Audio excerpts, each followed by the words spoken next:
Hey everybody, if you're a restaurant or hotel business, you know how crucial it is to manage costs without sacrificing quality. That's where FoodBuy, the largest GPO in the industry, comes in. With FoodBuy, you gain access to exclusive pricing, unmatched buying power, and a vast network of trusted suppliers, all designed to help you save time and money. Whether you're running a high-end hotel or a bustling restaurant, FoodBuy is your one-stop partner to streamline purchasing and get the best deals. Want to see how they're changing the game? Visit foodbuy.com today and take your supply chain to the next level. That's foodbuy.com, making smarter purchasing easier than ever.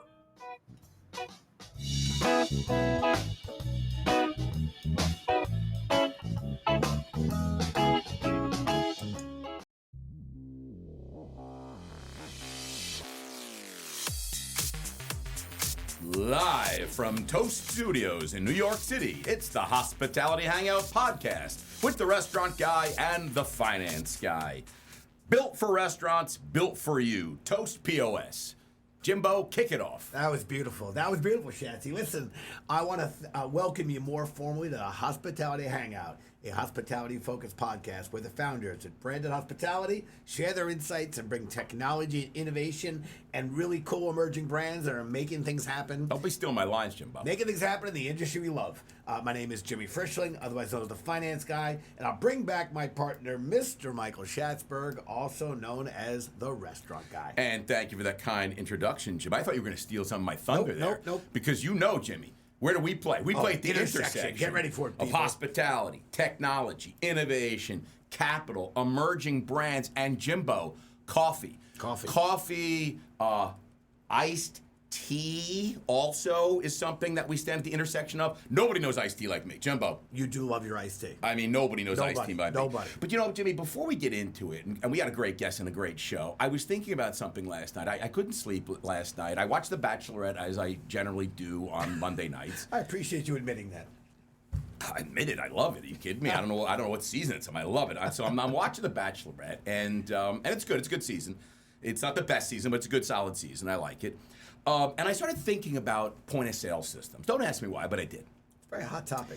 And you know, Jimmy, it reminds me of that time that you and I talked in our restaurant world about point-of-sale. And I'm like, Jimmy, I don't care about point-of-sale. I'm never changing, right? Never going to change your And POS. what happened, Jimbo? Dun, dun, dun. You tested the gods of never say never, and you lost. The gods are all batting 1,000. You changed your POS. And I got to tell you, man, I can't. We are so happy. We changed over. It was actually during the pandemic, which actually it was a pretty good time because the restaurants were closed. Yes. And we switched to toast.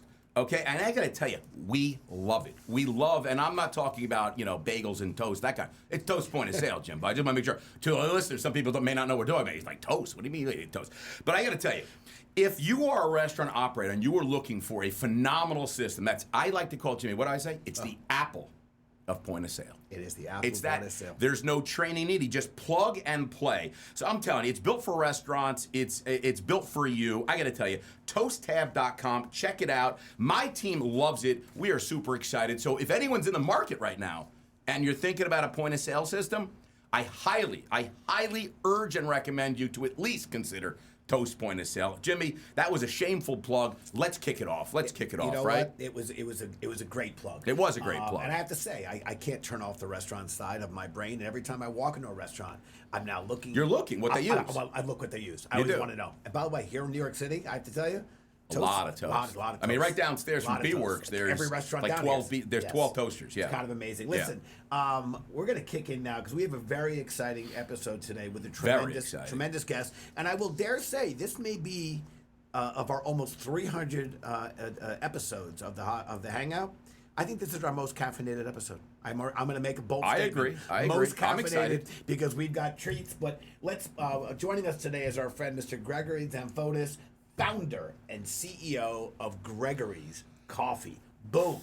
It's another rock star guest. I don't know where we're coming with the budget to pay these people to do these shows. I don't know how we're coming. Gregory asked us to double We doubled his double the pay of the previous. Is that called a stipend? Double the pay of the previous guest, and I said we'll double it. Actually, we triple it. Whatever you want. No, not whatever you want. We will add a multiple to the previous payment. I love it. That rounds to zero. Listen, before we jump into the episode, and Gregory is being very patient with us, but our podcasts are released on Tuesdays. We're going to kick off our Trivia Tuesday. You all know how to play the game. We have 2 truths and a not truth about our friend Gregory, also known as a lie. And I'm going to read them out to you now. And Schatzy is going to, later in the show, is going to tell us, guess which are the 2 truths and which is a lie. So here we go. Fact 1. Gregory was a soccer referee.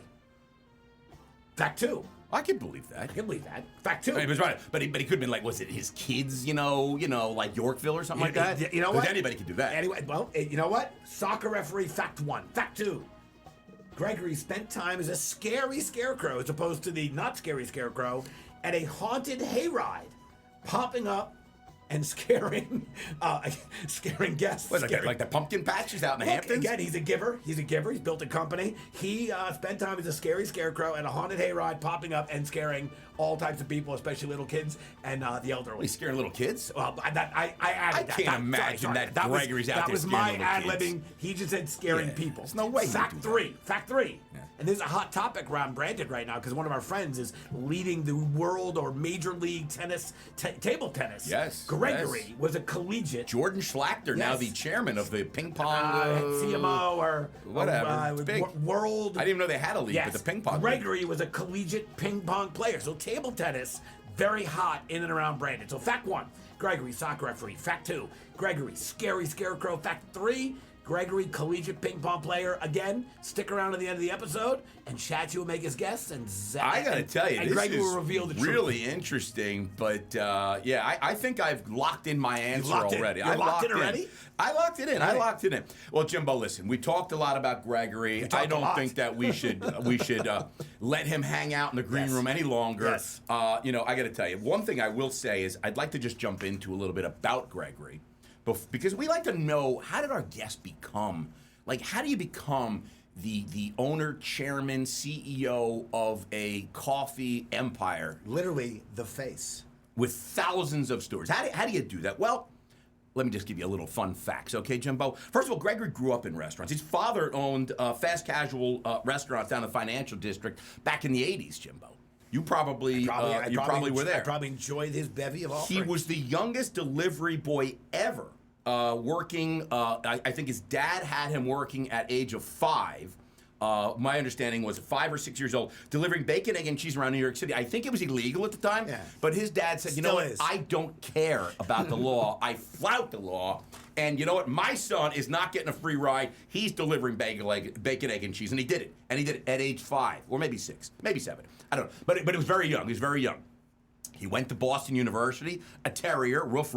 Majored in finance and operations, Jimmy. So you're going to have a lot to talk about, okay? Management and a minor in philosophy, okay? He attended and graduated Brooklyn Law School, right here in New York, and he passed the bar. So not only does he know finance, and he can his psychology and philosophy and psychology and this and that. He's very, very, But instead of following his education, his dad was so upset because his dad spent hundreds of thousands of dollars on all these schools, hundreds of them. He's still paying off loans today. His dad is still paying. He was very upset about the whole thing. But you know what? His dad and his mom, you're going to be a lawyer. And Jimmy, what do we know about lawyers? Great job, right? You always need a lawyer. Everyone needs lawyers. Everyone. But you know what? He said, no, Mom, no, Dad, I'm not doing it. Thank goodness. I want to be in the coffee business. Oh, thank goodness. And he says, I will be the Starbucks of coffee. Ladies and gentlemen, without further ado, here he is, the chairman of the board, the CEO of Gregorys Coffee, Gregory Zamfotis. Come on in, my friend. Tell us, what did I get right? What did I get wrong? Is there anything even close to your biography? Very close, very close. I was 7 years old. Jimmy. Slinging bacon, egg, and cheese in Lower Manhattan. But it's disgusting. It's gorgeous. I made some serious tips. Welcome to the show. Inflation, I don't remember what kind of tips I was making, but whatever it was, at the time I thought I was rich. So I was more than happy to do it. Your dad was definitely taking whatever tips you had. Putting it toward that college that you did, that Brooklyn Law School probably. Oh, yeah. Piggy bank started early. Jimbo, let's kick it off, man. Greg, we're super happy to have you, and thank you for doing this with us. And I have to say, Schatzy, the only thing I'm going to challenge your intro, besides all the factoids you got wrong, is Gregory's not the Starbucks of coffee. Yeah, Gregory's the Gregory of coffee. Gregory's the Gregory of coffee. Oh, you know, I said that he wanted to be. No, he is the Gregory. Yeah, of coffee. He is the OG. Well, listen, here in New York. Gregory, I'm sure I have all the confidence in the world you would have been an outstanding attorney. Yet Jimmy's half attorney on his dad's side. About 12.5%. Yeah. But yet this is another example. We like to say this is an industry that chooses you, not that you choose it. And you started at a young age, and you came back to it in a massive way. And really, the hospitality industry and coffee lovers everywhere, I have to tell you, are grateful for how the tides rolled and how you created Gregorys Coffee.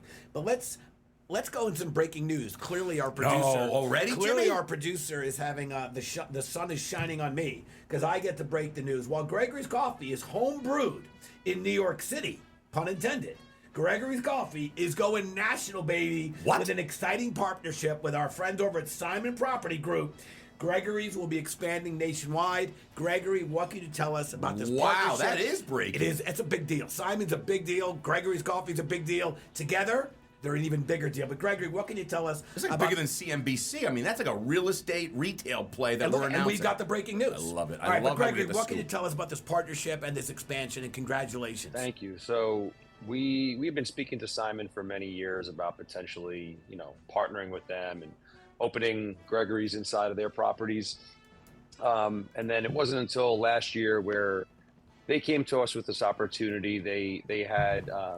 They were licensed operators of these coffee operations in some of their malls, and they didn't want to run them as licensed operations anymore. So they were looking for a brand that they thought could play well across the country, not a regional player, not too niche, something that could be, catering to, a high-end boutique, type of concept. They needed a good-looking CEO also. Am I right?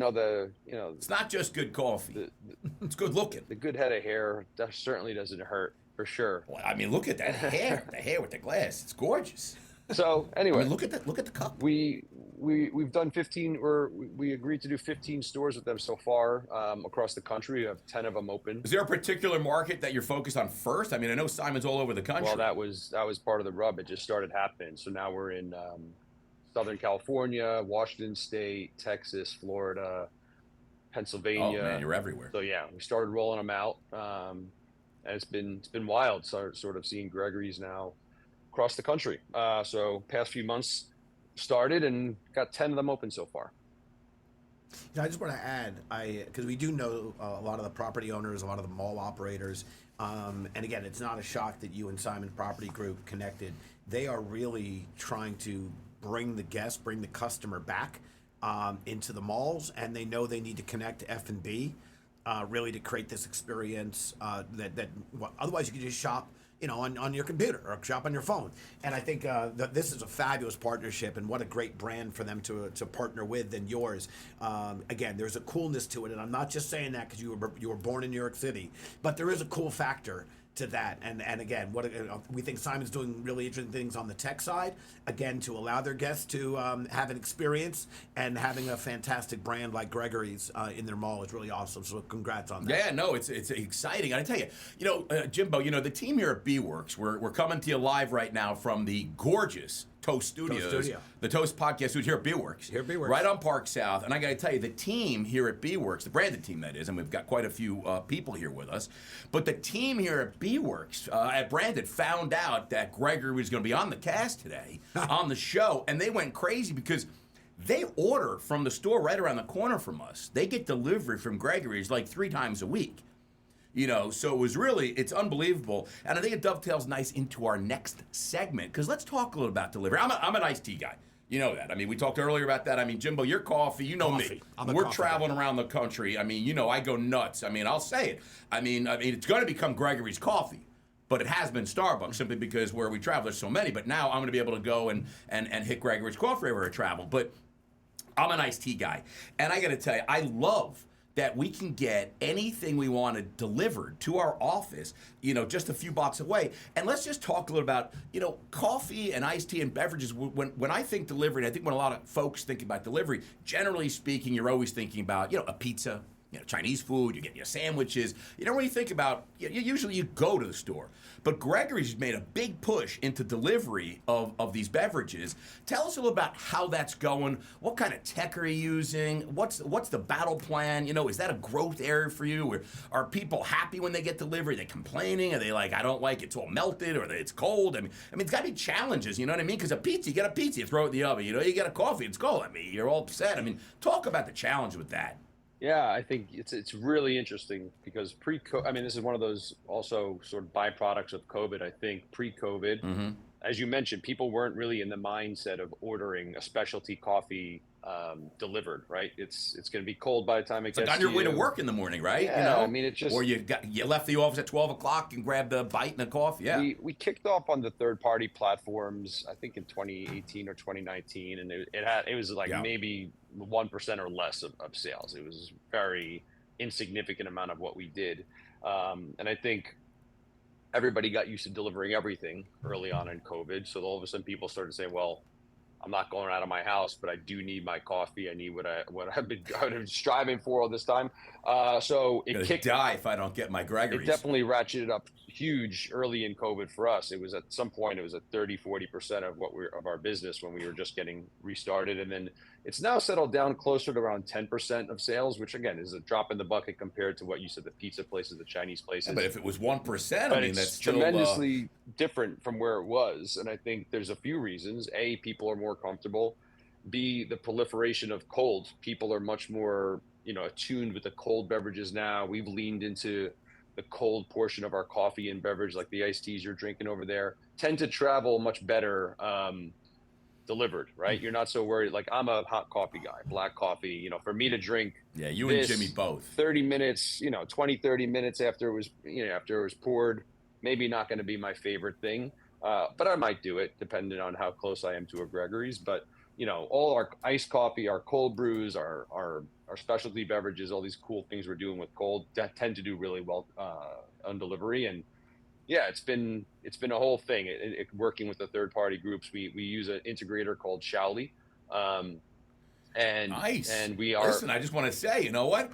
That's hey Jimbo, that's one of our portfolio companies here. One of our OGs. That wasn't even planned. That wasn't planned? That was completely organic. Well, I know you guys you guys rep Toast hard. We're Toast plus Schatzy, integrates with the third parties. Can you say that again for us? I know the dollar signs are kind of flicking. I could see them rolling back in your eyes. I'm so excited. So yeah, we use Schatzy and Toast to sort of aggregate the third parties, and then it feeds right into our POS. So nice visibility there, right into our ticket printers. It's something that we learn more and more how we can make it more seamless for us. No pun, or I guess pun intended. Here in New York, they still refer to it as seamless. We're dropping nuggets. We're having fun right now. And going a seamless web on that one, huh? Yeah, I think we've learned how to make a better experience as best we could using a third-party delivery platform. And now we did also launch delivery via our app. It was something, again, that we wasn't always part of what we did. Our app was typically mobile payment, loyalty, order ahead. And about a year ago, we launched delivery on our app as well. So you can order through the third parties, our website, or our mobile app delivery now. You know what I loved about that? What do you love, Jimbo? What I loved about that last segment, from your question, Schatz, to Gregory's answer. Good question, right? It was a great question, Schatz. That's what I do. It was one of your best questions. That's what I do. Surprised me. Me and Greg have chemistry. No. When my takeaway from that, I kept as from your question about delivery, and as the guest, and then Gregory took it into kind of the tech and Toast and Schatzy, I kept thinking about return on time. The most valuable thing, the true zero-sum game we all have. It's not money. You always have a chance to make more money. You have no chance to create more time. No. And what I hear from the delivery of these beverages to Gregory's embracement of the Schatzy and Toast and the app now, all of that is to help Gregory's team return on time, and guests who order this, they're valuing their time. And he's also looking to help brand his investments too, which I think is really important. We didn't even talk about that, that's the kind of guy Gregory is. That's the kind of guy he is. But listen, I want to stay on tech for the moment because I also know, Gregory, that you're focused on AI and automation as part of your tech stack. Yeah. So we've seen the robots, we've seen the flippies and the chippies. Do you foresee a time where robots will be brewing our coffee? Yeah. I mean, they're already doing it. I mean, there's places where you can find the robotic baristas, and I've seen that. And I think we're experimenting with how it can incorporate into what we do using our current formats. I mean, there is a potential. We had toyed with one of those robotic self-serve, like self-contained units that you can drop into sort of a train station or something where you can just plunk it down and you don't necessarily need a team member. You just need the product and the automated barista will take care of it. I think we're more focused on how we can use AI tech equipment and sort of a new age look at automating parts of our process that I don't want to say we're not adding value, but where we think we could add even more value to the guests by incorporating a computer into part of the process, right? Like I think we've all, I know we talked about Starbucks earlier, but we've certainly seen the tickets where, they're this long, it looks like a CVS receipt and there's like 80 customizations in there. And it drives team members crazy because you spend more time reading the ticket than you do, looking up and talking to people. So, it's right. If you can aggregate that into a computer and have the computer customized to anybody's, whatever their desires, doesn't matter how crazy they want to get. Computer processes it just the same way, whether it's a vanilla latte or half sweet vanilla latte, 3 pumps this, extra that, not. Jimmy's got a theory. When I go out drinking with Jimmy, I go out all the time drinking with Jimmy, especially on the road a lot, whatever. Jimmy's got a theory at the bar, okay? You order your cocktail. Like sometimes Negronis are popular today. They are, okay? They're very popular. And I'll order a Negroni. Jimmy's like, Negroni? He's like, you got to mix it. We'll be here all day, Why don't you just order a Johnny Black on the rocks, I go Macallan on the rocks. He's right. You're not allowed to have multiple ingredients. You have to have, you can have ice or no ice, but you get your spirit. And I feel like in the same thing in coffee. Enough with all these things. You get your coffee. You got milk, you want sugar, iced tea with ice, and that's it. Stop with all this stuff. Give the guests what they want. It gets a little ridiculous. Like those CVS receipts, I see them in Starbucks, and it's not fair to the team members over at Gregorys, Schatzy, right? That's why we are where we are. Is we try and give the customer what they want, but we also try and be reasonable. So that way, if we get too extreme with customization, it could mess with our throughput, mess with our consistency, and also stress the team out maybe more than I would feel comfortable. So. Keeping all those things in mind, if there's tools we can use to automate parts of the process, which can achieve both things, it can relieve stress from the team, but also allow the guests to go nuts, whether they want to go the Negroni route or they want to go, just the Mac 12 on the rocks route. Yeah. I was laughing, Schatzy. I was thinking about if we had Schatzy's coffee, it'd be only one modifier allowed. I agree. I don't think pick your modifier. I don't think Schatzy's coffee. Gregory's coffee winning. Schatzy's coffee with one modifier only. McDonald's. Who is it? Have it your way. All right, because McDonald's was like, there's no changes. Yeah, no changes. Burger King's no like, modifiers. Hold the pickles, hold the lettuce. It's all right. It won't upset us. Right. But not. Anyway, listen. It's a dovetail because look, there's a lot of competition in the market here in New York City. It's a big city, a lot of people. Jimmy, you were born and raised here on the Upper East Side. You remind me every day that I'm from New Jersey. You're from the Upper East Side. There's over 3,632 shops in New York. I counted before this podcast, Jimmy. It took me a while, but I got back here in time. Over 3,600 coffee shops in New York City, and obviously Starbucks and Dunkin's. They're big players in the space all over the place, right? But you know what, Gregory? You figured out how to stay relevant here in New York and not just survive, you're thriving. And I think about marketing and I think about the things you're doing. Flower Power, Fall Oat Boy, Purple Rain, Slow Jam. You're coming up with creative names for your beverages. You're having a good time. The team's having fun. And you're really, you're clearly a great operator and care about your team members, which is so important. But having said all that, how do you stay relevant in New York City with all these coffee shops and the big guys And are you doing loyalty? Are you doing LTOs? How do you keep your customers coming back to you and saying, you know what, I can go closer to that place, but you know what, I'm going to go a couple blocks further because I like Gregorys. How do you stay relevant? How do you keep them coming back? Well, I sort of describe it as, at least for me and my team that, is alongside me every step of the way. Can't just be you're good looking. I mean, that's a big part, but it can't just be. No, to me, it's the intersection of sort of passion and grit, right? When I combine those two things, it's why we're able to pivot, adjust, learn, listen, try and understand what we need to be doing to, sell to myself first. Like I don't like putting anything on the menu that I either wouldn't love to enjoy myself or don't truly believe in. I mean, we've been selling plant-based or vegan products for 10 years at this point, right? When our first thing was we had a vegan bar and we called it that. This is like 2014 and people would go, ugh, gross. Like, what is that? I'm like, well, it's just peanut butter and nuts and seeds. But they're like, but then why do you call it vegan? I'm like, well, because it is. And now, if it's vegan, people are like, oh, they're striving, they're going out of their way to come find this stuff. So there are things that we've been doing for a long time, and mainly because it's been interesting to me, and also things that I'm passionate and interested in. I mean, I was plant-based for 7 years, so all that investment and time we put into our menu and why we become way ahead of yourself. We've been well known for this stuff because it's authentic, and it's not me just kind of ticking off on a trend.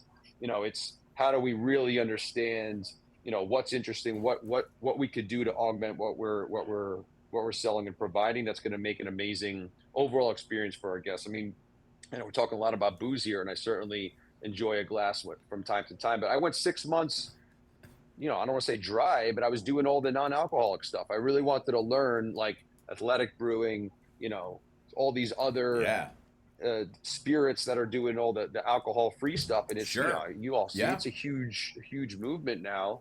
So, the selfish side of me is like, damn, if I don't need a liquor license, maybe I could start doing more of this stuff in the stores. But, I'm not just going to do something unless I truly understand what it is, what the flavors, the notes, how it's being incorporated in either restaurants or in bars. And is there a path forward for us there? So it's just an example of how I think of things and how our team sort of tries to create amazing, overall either menu innovations, movements, categories. And that's what I think our guests are come to believe with us is like everything we do is authentic. It's not just, let me just throw an Impossible Patty on a bun and all of a sudden I can say I'm selling vegan stuff. It's, our products are special, unique. You're not going to find them anywhere else. And, whether it's how we name them, because we like to have fun with that too, or how we put things together, there's no, it's not a copy and paste for us. It's we really spend the time to make special products and amazing experiences for the guests. Gregorys is the Mercedes-Benz of coffee. What do you think, Jimbo? I don't know. You don't know. Well, what I was thinking. I was a Jeep Wrangler guy myself, so but I appreciate the analogy there. My takeaway. I don't know why I keep kind of listening to you guys speak and then pulling takeaways, but I think. In response to your question, Schatz, of how Gregorys remains, let's say, so relevant and kind of on the forefront of a very competitive... Not only relevant, expanding and growing. Expanding and growing in a very competitive space. Yeah. And I think Gregory dropped podcast gold, and I think, to me already, the takeaway from this entire episode is going to be, Gregory said they sit at the intersection of passion and grit. I think that was awesome. Like, is that going to be in the headline this week? Could make it to the headline with attribution, Gregory. To be clear, I'm a big attributor. You would deserve the attribution. The hospitality headline this passion week. And grit. I think that was awesome. Listen, before we move on, I want to touch upon you guys. You just spoke about it. Kind of, you, Gregory, and your team are your best kind of test cases. You really are things that are authentic to you. The things that you and your team care about. You were started as a family business. And as you continue to expand, and you're now going through a most meaningful expansion, how do you plan to bring the kind of the ethic of how you guys work hard together and how you enjoy what you guys are doing as you roll into all these new stores and a national footprint? How do you extrapolate or expand upon that when you take that team culture, that family business culture? What's the strategy of expanding on that as you roll across the country? I mean, for now, I'm holding on to it for dear life because I genuinely, I'm at every store opening. I'm in there, like shoulder to shoulder with our teams personally, because I genuinely, not only do I like can't take the barista out of me, I love it. So you got to be traveling like a maniac right now.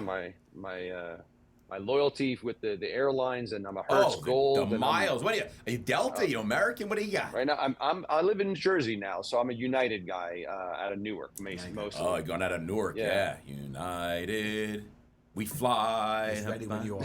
No, that's Delta. Delta's ready when you are. Sorry. United, we stand. Come on, Jimbo, get your yeah. But I think your question is a great one, Jimmy, because I think it is also super important to sort of hold on to that ethos, that culture, that vibe with our team, and having stores that are not close to the core.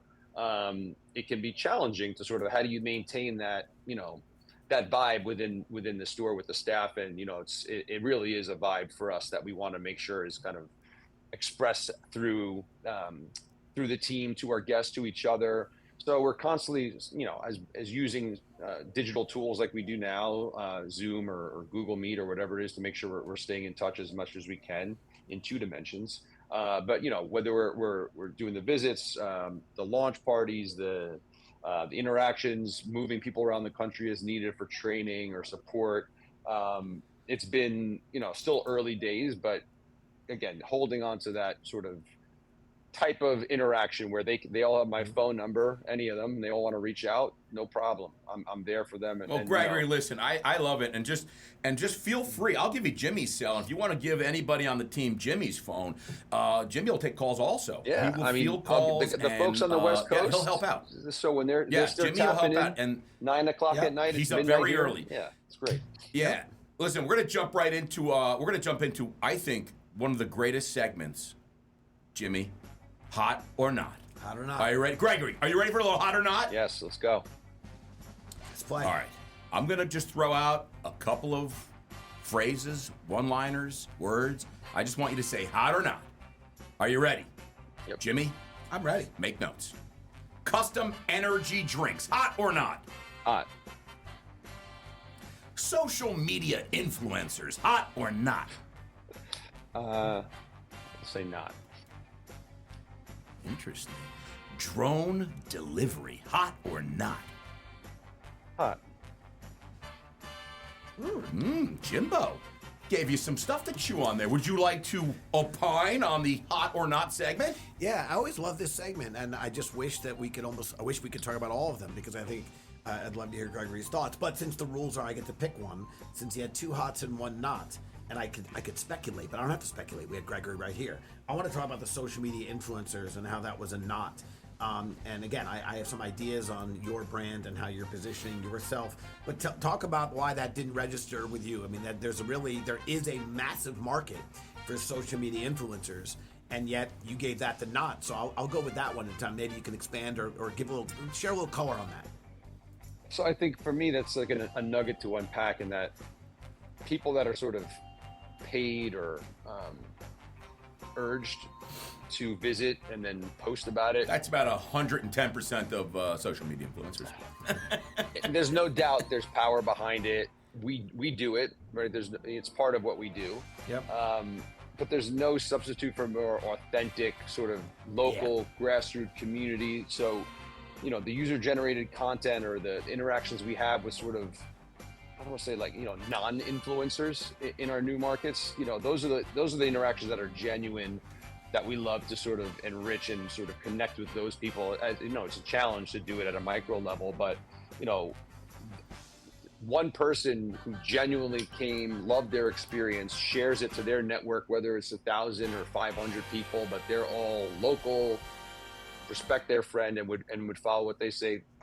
Those micro sort of influencers are sort of super local. It's almost people. Organic. It's really organic. It's like, it's become more of a challenge the way they set these, these feeds and timelines and a way to connect with people. But the algorithms, it's always a challenge. But when we've sort of penetrated that and gotten down to that sort of more micro level, we found those to be so much more impactful, because it's, I see kind of, you made the joke about McDonald's and Burger King earlier, but there was, influencer I interacted with a long time ago who had started out, it was like super niche, only the high quality food and the coolest things, and then all of a sudden I was seeing, all the chains. Dunkin', he was doing Dunkin' Donuts, he was doing Burger King. I wonder why. And I'm like, okay, yeah, he's got the bag, right? He got a bag to do some of this stuff, and all of a sudden it chips away at the authenticity and how much do I respect this person's opinion, other than like I respect the fact they're hustling and they're doing their thing.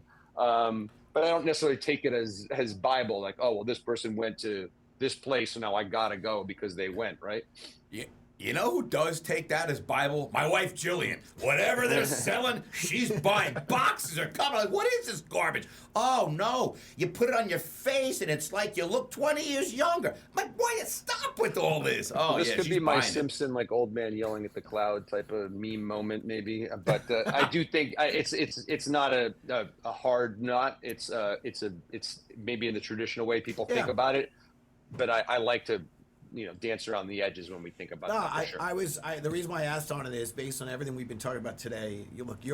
There's an image of you. There's a likeness of you on your bag, on your cups. This is a family business. Could you imagine if you were Gregory's Coffee and it was Jimmy's Coffee? We'd have to have a picture of you. Could you imagine? But I was thinking, we wouldn't get past one store. There's the passion. There's the grit. They name their brands to a certain extent. Of course, there's a need and a place for social media influencers, but the authenticity of this brand is they're doing it Jimmy themselves. and Schatzy, you want me to blow your mind?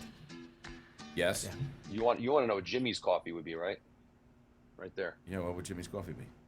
that's Jimmy's coffee right there. Yeah, you see? Yeah. I don't want to buy that. I don't want that. Actually, I wouldn't want to buy that either. Yeah, but by the way, that was good. This is what I want. And by the way, if I take my hat off, I resemble that image a lot.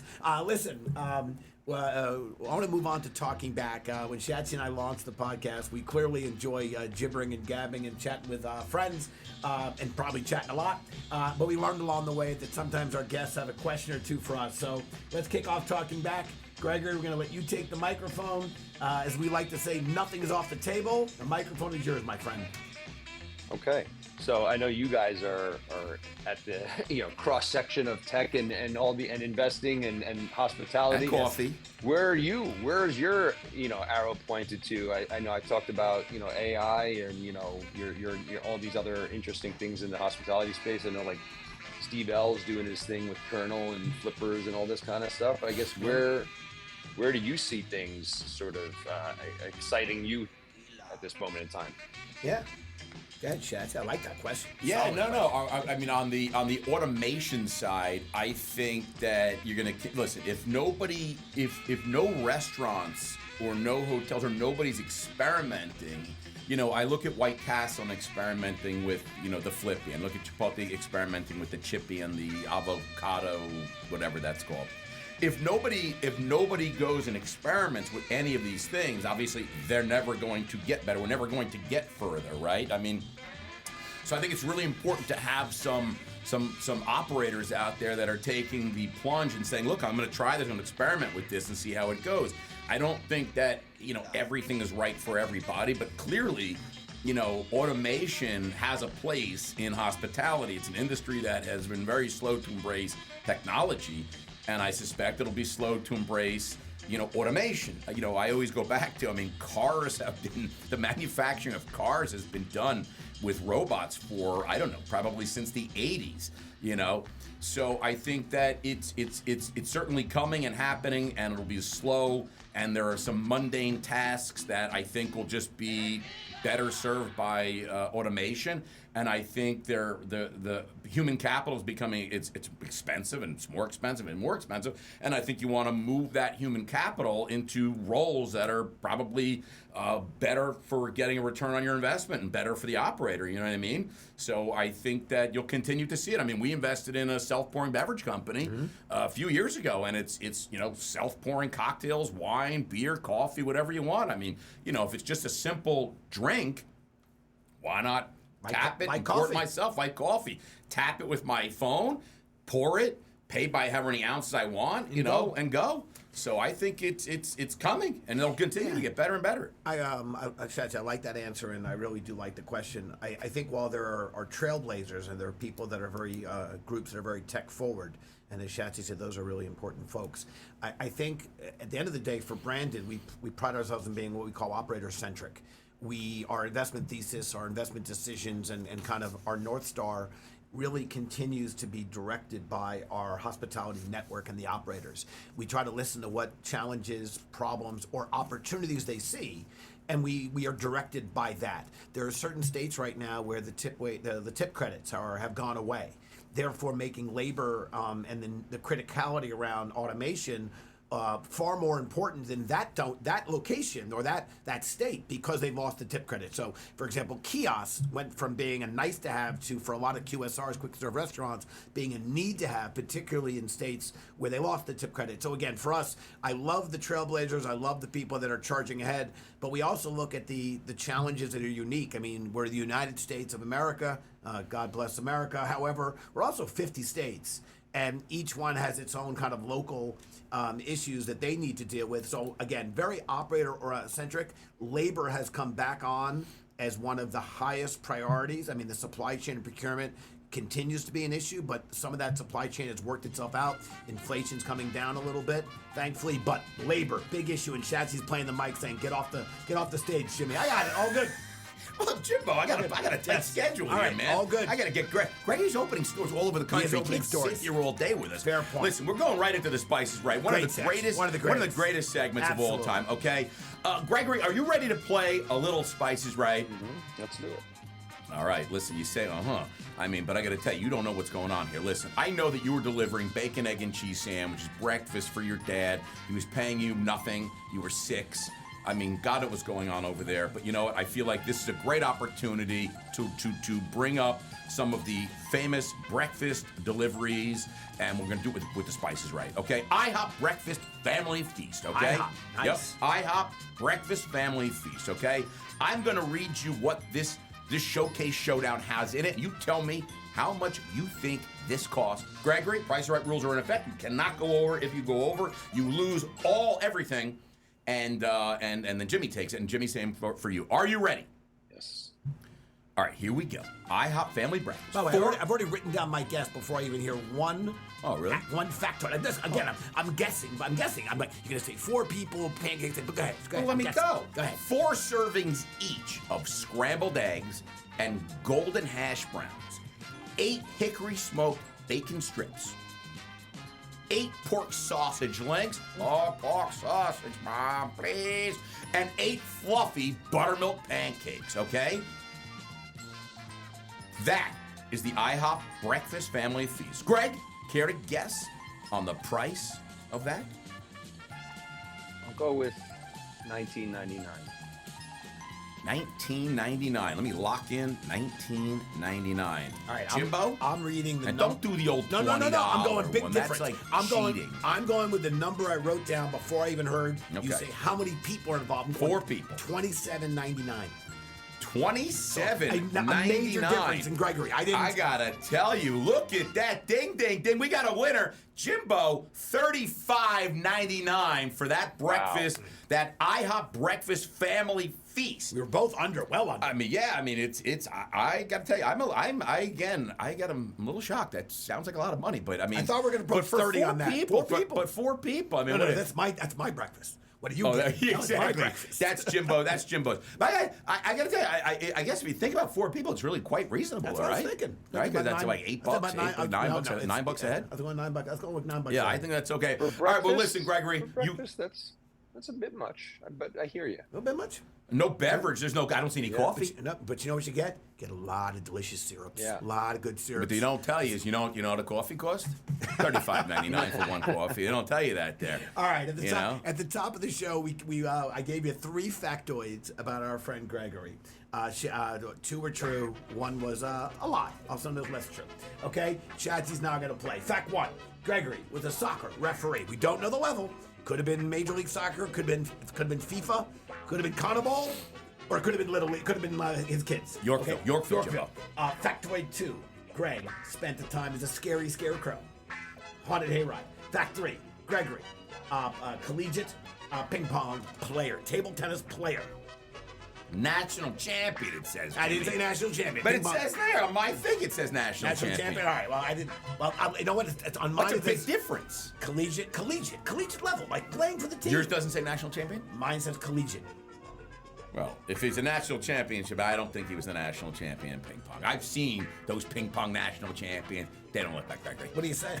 What are you saying? I'm saying they don't look like Gregory. That's all I'm saying. Don't say more. I'm saying that I can see you don't think Gregory's got? You don't think the agility? Cat-like no, moves? I think he plays ping pong. Yeah. I mean, I think he can play a great game of ping pong, and I think he probably was in that haunted hayride. I don't know. All right. And then referee, sure, I could say he reffed a little bit. You know, I can see him in those stripes. Gregory Schatzy's feeling very confident. He's locked in his answer. He's claiming the collegiate ping pong player, national champion is what my notes say. He's saying that's not true. Gregory, you care to reveal the truth and the lie? Yeah, I may have been the champion of my dorm when it came to ping pong, but I certainly wasn't a national champ ping pong. But my skills are there. I don't know if I can chop it up with these Olympic type of guys, but definitely proud of my ping pong. By the way, that would make for a great quick-fire question where Gregory would say, if who you could beat in ping pong, Gregory would say, I'll slay you both. So did I get it? You got it. Ding, did ding, I get it? Ding, ding, ding. All right. Good. All right. Winner, chicken dinner. So let me hear about the referee stuff. How do you become a referee? Yeah, I was playing soccer, and it was like when you get a little bit older, they tell you, if you show up at these tournaments on the weekends, make a bunch of money. I say over the course of a summer, I think I saved up enough to buy a bass guitar, a Fender bass guitar in high school, just off of referee. There you go. So. By the way, I refereed I played Yorkville baseball, basketball. I refereed Yorkville baseball, basketball. Why?